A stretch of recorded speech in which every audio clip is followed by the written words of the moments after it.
Hello students, कैसे हैं आप लोग। आज गाइस हम एक छोटी सी स्ट्रक्चर की बात करेंगे। जो जैसे गुस्सा उतारना होता है ना किसी पे कि यार तो यही करता रहता है, यार ये ऐसे ही होता रहता है, वैसे ही होता रहता है, इस तरह के सेंटेंस बोले कैसे जाते हैं, है ना। फिर एक इसमें ये रोल छिपा है कि ये कॉम्पिटिटिव एग्जाम जैसे एसएससी सीजीएल मतलब कोई भी हो जहाँ पे इंग्लिश ग्रामर आती है कॉम्पिटिटिव एग्जाम में, वहाँ ये कैसे आएगा। सही है। तो ये जो स्ट्रक्चर है, मान लो आपको कहना है किसी को अरे यार तुम तो ऐसी फालतू की बात करते रहो, तो ये बनाएंगे कैसे, है ना। बड़ा छोटा सा सिंपल सा स्ट्रक्चर है, इसको देख लेते हैं। ठीक, तो स्ट्रक्चर जो है गाइस वो ये है। कोई भी सब्जेक्ट होगा, है ना, उसके बाद होगा बी का फॉर्म, और बी का फॉर्म का मतलब या तो इज होगा या एम होगा या आर होगा, है ना, या वॉज होगा या फिर वर होगा। यही होंगे, इसके अलावा कोई नहीं होगा, है ना, क्योंकि कंटिन्यूअस टेंस में यूज करना है। ठीक, सब्जेक्ट चाहे कोई भी हो उसके अकॉर्डिंग हम क्या लगा देंगे, इनमें से कोई एक वर्ब लगा देंगे। फिर उसके बाद लगाना है हमें ऑलवेज। क्या लगाना है, ऑलवेज, है ना। और फिर is am are was were के साथ क्या आता है वर्ब में, आईएनजी। सही है, वर्ब में क्या लगता है, आईएनजी। देखिए गाइस, ये इसके साथ आईएनजी तो आता ही है, लेकिन ऑलवेज ने ना एक फ्रस्ट्रेशन का सेंस इंक्लूड कर दिया उसके अंदर, है ना।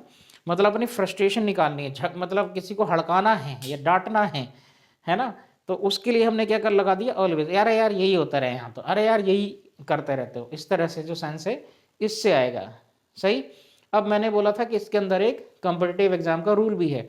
तो कॉम्पिटिटिव एग्जाम में जो आता है, ये सवाल आता है, स्पोकन में तो है ही ये वाला स्ट्रक्चर, लेकिन कॉम्पिटिटिव एग्जाम में क्या करेगा वो, सब्जेक्ट और बी के बीच में लगा देगा ऑलवेज, जो कि गलत है।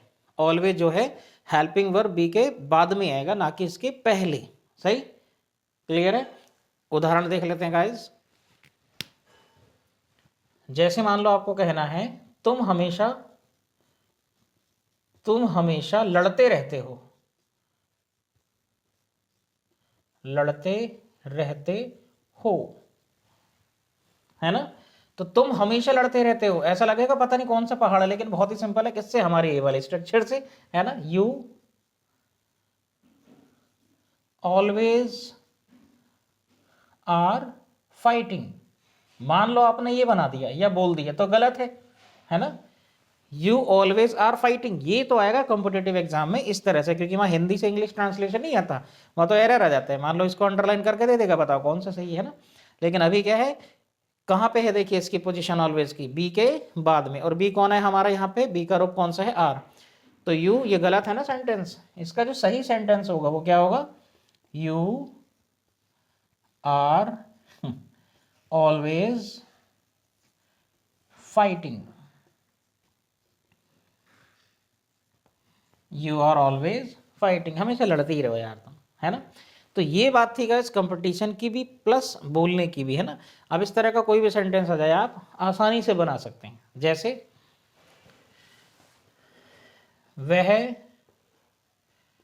हमेशा रोता रहता है, कहता है भाई रोता ही रहे यार, कितना पैसा चाहिए ना। वह हमेशा रोता रहता है। सही। तो कैसे बनेगा ये, ही इज ऑलवेज वीपिंग,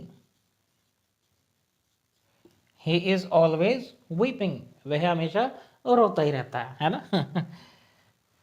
कि यार तुम हमेशा लेट लेट ही आओ, you are always coming late, हमेशा लेट ही आते रहते हो ना। या फिर एक और उदाहरण, जैसे अब क्यों करता रहे यार ऐसा, है ना।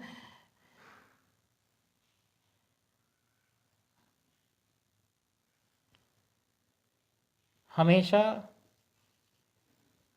तुम क्यों उसे डांटते रहते हो, उसे डांटते रहते हो। कि यार तुम हमेशा उसे डांटते ही रहो, क्यों डांटते रहो भैया हमेशा उसे, है ना। तो ये कैसे बनेगा गाइस, वाई, ये है ना क्यों, why are you always scolding him, scolding him, why are you always scolding him, मैं क्यों डांटते रहते हो भाई, उसने क्या बिगाड़ा तुम्हारा, है ना। Why are you always scolding him, मतलब क्वेश्चन भी पूछ सकते हैं कि आखिर ऐसा तुम करते क्यों रहते हो, या फिर यार ऐसा ही होता रहता है, वैसे ही होता रहता है ना। तो ये गाइस स्ट्रक्चर था जिसमें हम आसानी से इस तरह के सेंटेंस बना देंगे। जैसे और उदाहरण ले लेते हैं, जैसे मान लो कंपटीशन का ही ले लो, है ना, एक एग्जाम्पल में कंपटीशन का भी दे देता हूं। क्वेश्चन आएगा आपका,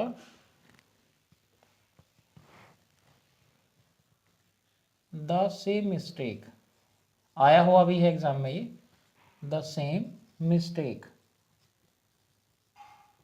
सही है। Option A, he is always making, option B, he was always made meeting, मान लो ये दे दिया है ना, he always is making, और D, he has always making, सही है। इस तरह से आता है कंपटीशन में, है ना। तो देखिए हमें क्या ध्यान रखना है कि सब्जेक्ट के बाद में बी आना चाहिए, उसके बाद ही ऑलवेज आएगा, उसके पहले तो बिल्कुल नहीं आ सकता, है ना। यानी ये स्ट्रक्चर बिल्कुल सही है। गलत कौन सा है, subject plus always plus B, है ना, ये गलत है, ठीक है। बी के पहले ऑलवेज नहीं आना चाहिए किसी भी कीमत पे, यहाँ पे, है ना, ध्यान रखना है आपको। अगर आपको फ्रस्ट्रेशन निकालनी है, डांट फटकार लगानी है, तो ऐसा ही करना पड़ेगा। क्लियर। यहाँ पे देखिए अब ऑलवेज इज मेकिंग, है ना, या पहले से ही शुरू कर लेते हैं, इज ऑलवेज मेकिंग, तो ऐसा लग रहा है कि ही के साथ इज सही है, और बी के बाद ऑलवेज सही है, और वर्ब में एनजी भी सही है, तो सही है। अब बाकी के चेक कर लेते हैं।